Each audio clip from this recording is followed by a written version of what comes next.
जी। अब का बताइए प्रधान जी, ले सुना हमार बतिया। हाँ सुनाओ सुनाओ।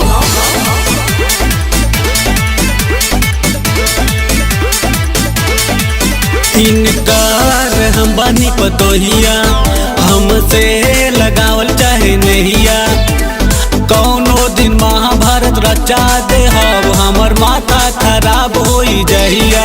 सुन लिए प्रधान जी हमार बात, जहिया हमार मूड सनकी न। इनकार हम बनी पतोहिया, हमसे लगावल चाहे नहिया। कौनो दिन महाभारत रचा दे हब, हमर माथा खराब हो जहिया।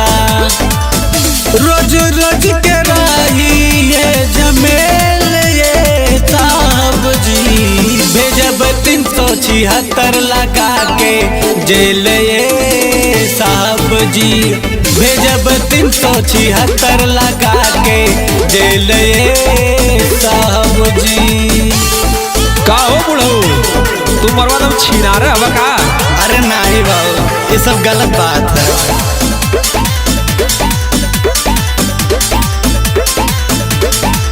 देहर रगरत के जाले बगलवा से हो, जब नहाई त जाके जंगलवा से हो। यह दतिया खराब ना प्रधान जी, इनके समझा दी। देहर रगरत के जाले बगलवा से हो, जब नहाई त जाके जंगलवा से हो।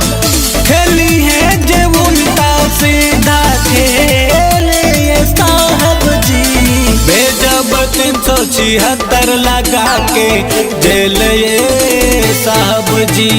भेजब 376 लगा के जेल ये साहब जी।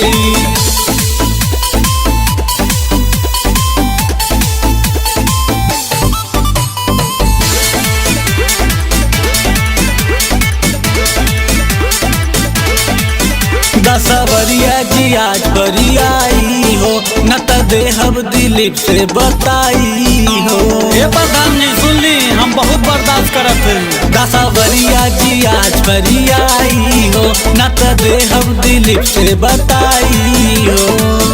अनिल गौड़ के भी देहब रे साहब जी। भेजब 376 लगा के जेल साहब जी। भेजब 376 लगा के जेल साहब जी।